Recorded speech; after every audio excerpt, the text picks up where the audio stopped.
Ew, it's bloody and dirty. I really hate this. My mother-in-law laughed, pointing at my head. I had collapsed from heatstroke, brought on by being ordered to clean the garden under the scorching sun by my mother-in-law.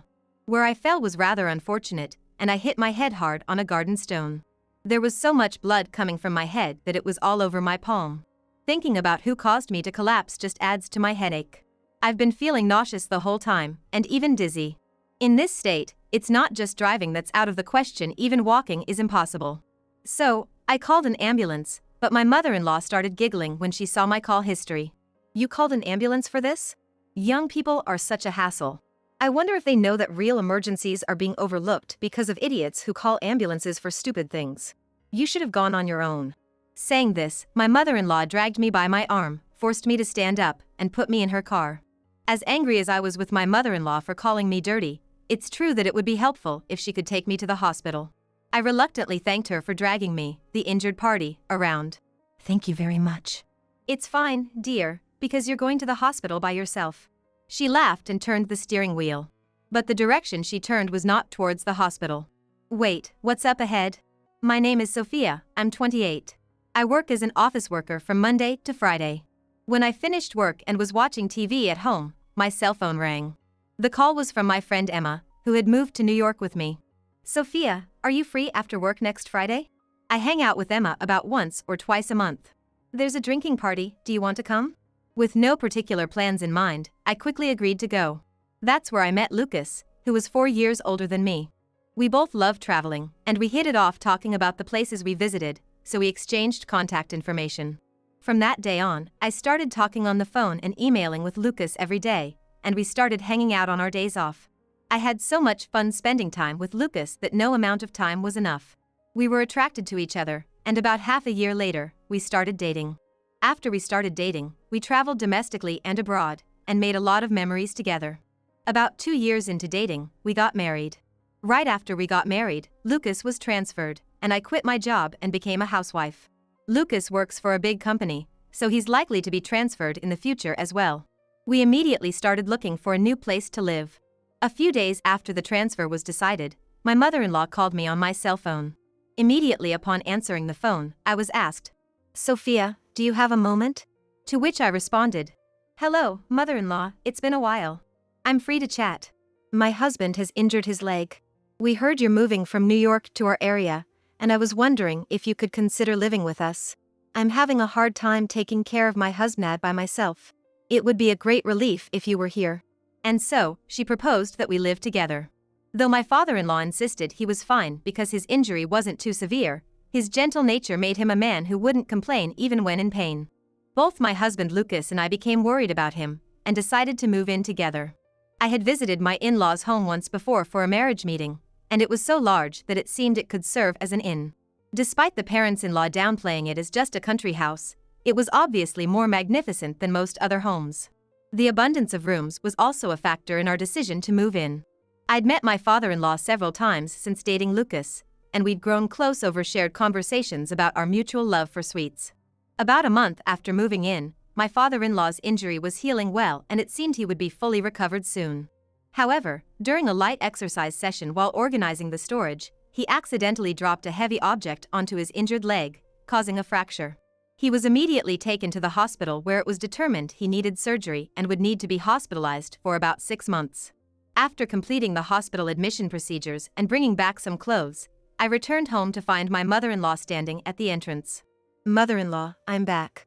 I'll get started on dinner now." I greeted her with my usual smile, but she stared at me coldly and retorted, "What took you so long? You're so slow, it's annoying." I was stunned and couldn't comprehend what had just happened. As I stood there, she flared her eyes and barked at me. "What are you standing around for? Go make dinner!" With that, I hurried to the kitchen to start preparing dinner. The moment my father-in-law was hospitalized, my previously kind mother-in-law underwent a complete transformation. I initially thought she was just in a bad mood, but from that day on, she started bullying me behind my husband's back. When my father-in-law was home, my mother-in-law used to prepare breakfast while I took care of lunch and dinner. But now, I was responsible for all meals and all household chores.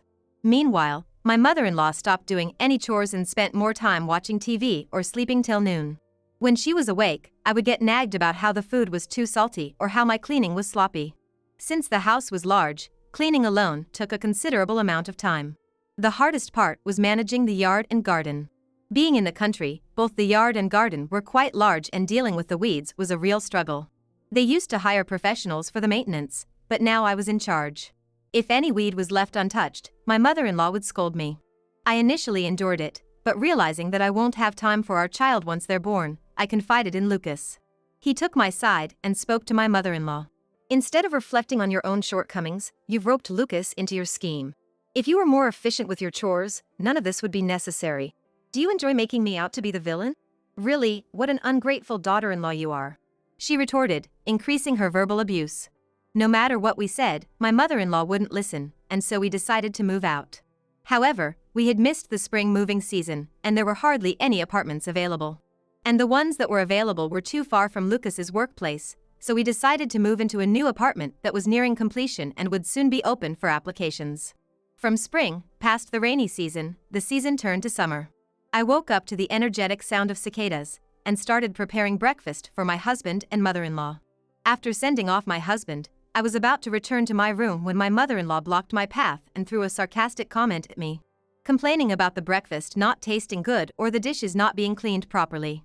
As I was hanging my head, hearing the same complaints every day, I heard a car engine outside.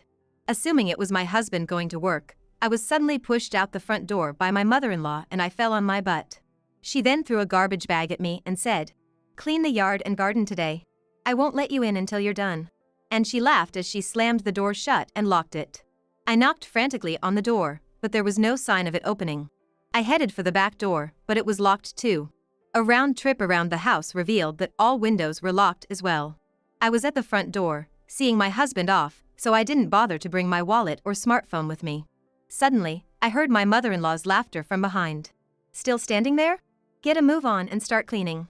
If you work hard enough, I might be gracious enough to give you a drink." She laughed mockingly at me from the living room window, and when I rushed over, she promptly closed and locked both the window and the door, grinning widely. Without any other choice, I reached for the trash bag and started pulling out the weeds that lay before me in the buzzing heat of the cicadas. After a while, I saw my mother-in-law leave the living room. I moved out of sight from the living room and started thinking about what to do next. If I kept weeding under the scorching sun, I was likely to suffer from heat stroke. I thought about asking someone for help, but everyone around me had either gone to work or was out in the fields. It would be too risky to walk under the sun to the fields, so I decided to hide in the shade until my mother-in-law came to check on me. However, there was no sign of her, and before I knew it, the sun had moved directly overhead. With no shade left, the ruthless summer sun began to scorch my skin. Feeling like a boiled lobster, I knocked on the living room window where my mother-in-law had been watching TV. Opening the window with a look of annoyance, she said, "What's this? You've only done this much in 3 hours?" She glared at the yard. Smirking, my mother-in-law pointed to a large weed near a garden stone and said, "Just pull that one out, and then I'll give you some water." With my throat parched, I squatted down near the stone, trying to ignore the nausea. That was the plan, but it seems my body had reached its limit. Instead of squatting, I fell towards the garden stone. When I put my hand to my throbbing head, I saw blood. I must have hit it on the stone. At that moment, I heard my mother-in-law scream. She rushed over, saw my blood, and recoiled. "We need to go to the hospital. Grab your insurance card and come to the car," she yelled, and hurried back towards the front door. I went into the house from the living room and grabbed my wallet and phone. I called an ambulance on my phone, and knowing they would be there soon gave me some peace. As my consciousness started to blur, I could hardly make it to the car park and collapsed onto the cool floor. The chilly sensation of the tiles made me take a deep breath, but suddenly my arm was yanked. "I'm not letting you die here. We need to get to the hospital now." My mother-in-law said this, yanking my arm and forcing me to walk to the car park. Feeling nauseous and wanting to wait for the ambulance, I tried to communicate this to her, but she wasn't listening. Forcing me into the back seat, she started driving recklessly. If I was going to the hospital myself, I thought I should call again to have them stop the ambulance, and as I clutched my smartphone, I realized that the scenery outside the window was odd. Instead of driving through the city where the hospital is, she was driving toward a remote area densely filled with vegetable and corn fields. Just a few minutes later, she stopped the car and dragged me out. There was nothing but cornfields around, and because it was lunchtime, everyone was away eating and nobody was around. Seeing the evil grin on my mother-in-law's face, I gripped my phone tighter, but she forcibly snatched it away. Young people these days, calling an ambulance just because they've got a little blood. Can't you think of what the neighbors would say if an ambulance came to our house? In this day and age, there are too many fools calling ambulances for trivial reasons, causing trouble for people who really need help. You, such a foolish daughter-in-law, need some discipline. Stop moping around and walk to the hospital yourself, haha.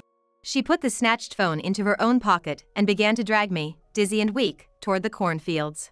The view from the edge showed nothing but lush rice plants, no one in sight. Stop it! I pleaded desperately with her, but she just chuckled and said nothing.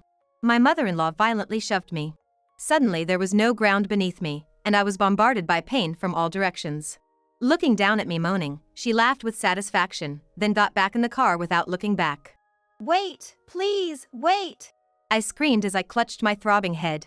But all I heard was the diminishing sound of the engine. My mother-in-law had dumped me in a cornfield and drove off. I closed my eyes to escape the glare of the sun. Without my phone, I couldn't call for help. An ambulance wouldn't come to such a remote place. Even if I wanted to signal for help from a passerby or a car, no one would see me from the road, lowered a step from the rice field. I might die here. That was my last thought before my consciousness faded to black. My eyelids fluttered. After blinking several times, I saw a white ceiling filling my vision. Looking around, I realized from the clean bed and surroundings that I was in a hospital. Lucas? I spoke to Lucas, who was lying face down, holding my hand while sitting in the chair next to the bed. Lucas jerked his head up. Sophia, I'm glad you woke up, he said, tears welling up as he hugged me. He had stayed by my side until I woke up. Lucas explained to my confused self why I was here. I hadn't died, but had fainted from heatstroke. Fortunately, the owner of the cornfield returned early after having lunch and discovered me collapsed there. He quickly called an ambulance for me. I was in a critical condition, so I was transported to a large nearby hospital and narrowly escaped death.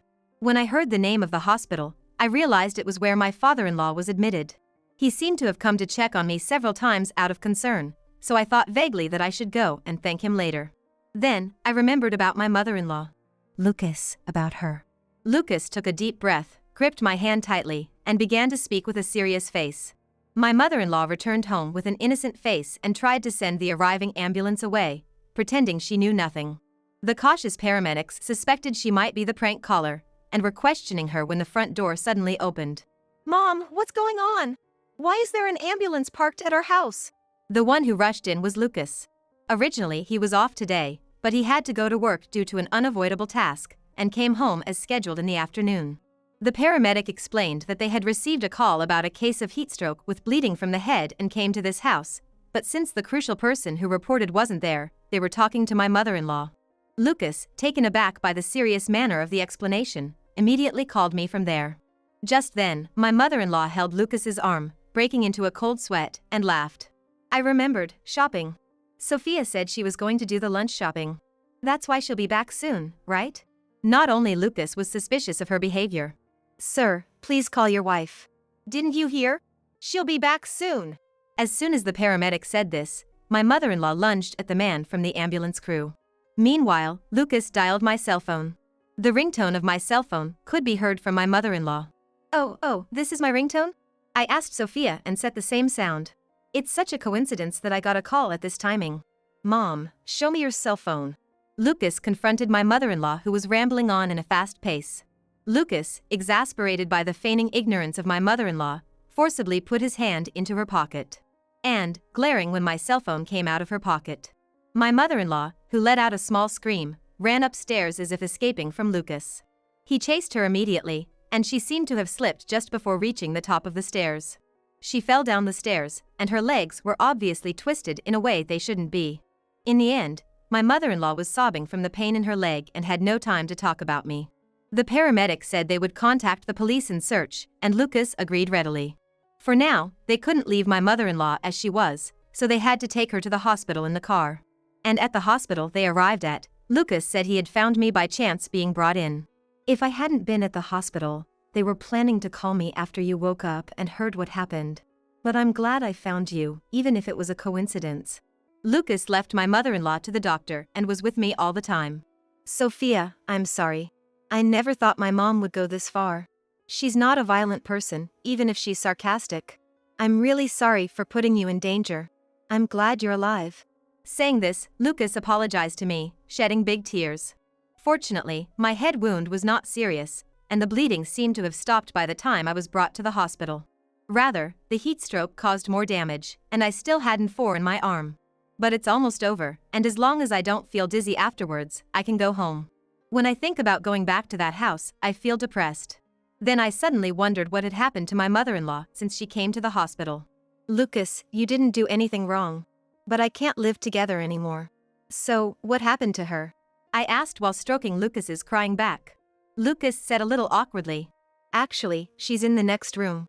Apparently, due to the availability of beds, my mother-in-law is next door now. I can feel my heart pounding and my pulse quickening. If they had found me later, I might not be here now.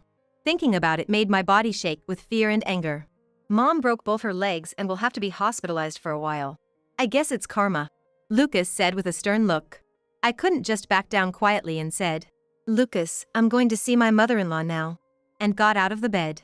There was no dizziness, and I could walk normally, so I went to the next room with Lucas. Since my mother-in-law was the only one in the next room, I walked straight to the back of the room, stood by my mother-in-law's bed, and said, You look terrible. Do you understand a little how I felt when I wanted to call an ambulance? When my mother-in-law saw me, she snapped. You're as fit as a fiddle. I bet it was just a pretense of illness. And didn't even try to meet my gaze. Unable to contain my anger, I firmly stated. After that, someone immediately called for an ambulance, which is why I'm still standing here. If it weren't for that, I might not be here right now. Meeting you now made me realize that you have no trace of remorse for what you did. I will sue you. Be prepared for that. My mother-in-law was yelling things like, You're just a lousy daughter-in-law. Or, I won't forgive you for suing me. But I ignored her and left the hospital room. The next day, I was discharged. Just when I received a call from the new apartment management company I had applied to, I went for a viewing and decided to move in on the same day. Moving in was quick, and since we could move in right away, my husband Lucas immediately hired a lawyer to prepare for suing my mother-in-law. When we went to my mother-in-law's hospital room with the lawyer, she had a blank expression at first, but gradually turned red and started yelling. I really can't understand what you're thinking. Is it wrong for a young person like you to clean the garden? It's your own fault for pushing yourself and ending up with heat stroke. To be honest, it'll be tough to sue you for what happened until Sophia collapsed, as there's no evidence. But there's a record that Sophia called an ambulance on her phone. We saw that you had Sophia's phone after that time, and both me and the paramedics saw it. Besides, there are traces of Sophia's blood in your car. So, we plan to use these points to make a case against you. My mother-in-law was shocked by Lucas's cold words, and she kept crying and insulting me. You can say whatever you want, but be prepared that insulting or defamation charges can lead to heavy compensation. When my voice reached her, my mother-in-law slumped her shoulders and continued crying. We left the rest to the lawyer and moved to the new apartment. We enjoyed a peaceful life together. And about 3 months later, my mother-in-law called. No one had brought her a phone while she was in the hospital, so she hadn't been able to make any calls. As a result, I had completely forgotten to block her calls. Seeing Lucas nod next to me, I nervously answered the call. Why is nobody at home? This is your home, right? Come back with my son. Both my husband and I have become unable to walk, so we need someone to take care of us. It's only natural for a daughter-in-law to take care of her in-laws, even someone as dumb as you should understand that, right? Just as Lucas's face turned red and he was about to shout, we heard my mother-in-law's laughter from the other end of the line. Oh, and one more thing. Return the money I lent you right away. Honestly, you borrow money from your parents and call it compensation. Stupid women like you have no idea what you're thinking. I'll have to give you proper education for your rotten way of thinking. Even after taking a few seconds to process my mother-in-law's words, I couldn't understand what she was saying.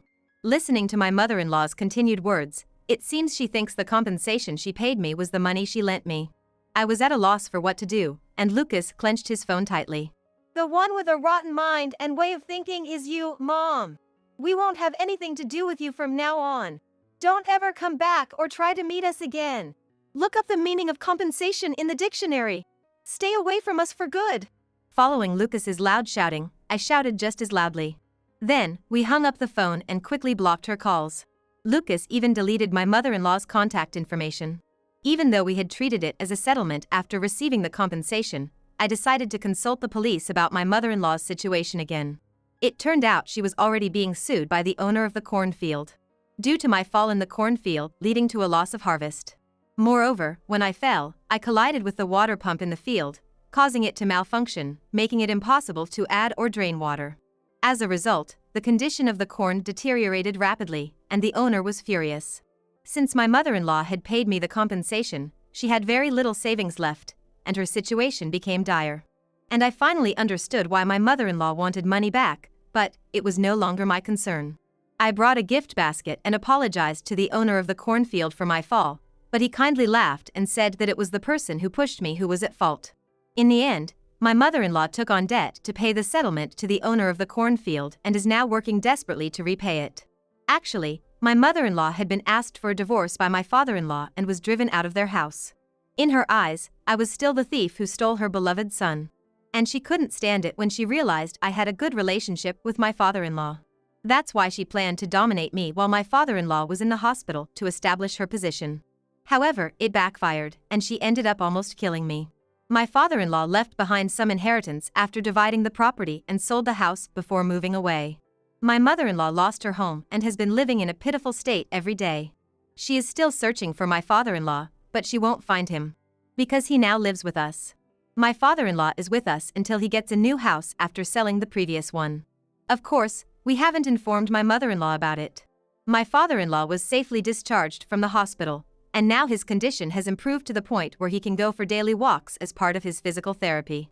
While his everyday movements have become a bit slower, he doesn't require full-time care, so we opted to watch over him from nearby. I still maintain a good relationship with my father-in-law, and on days off, we even go on trips and have meals together.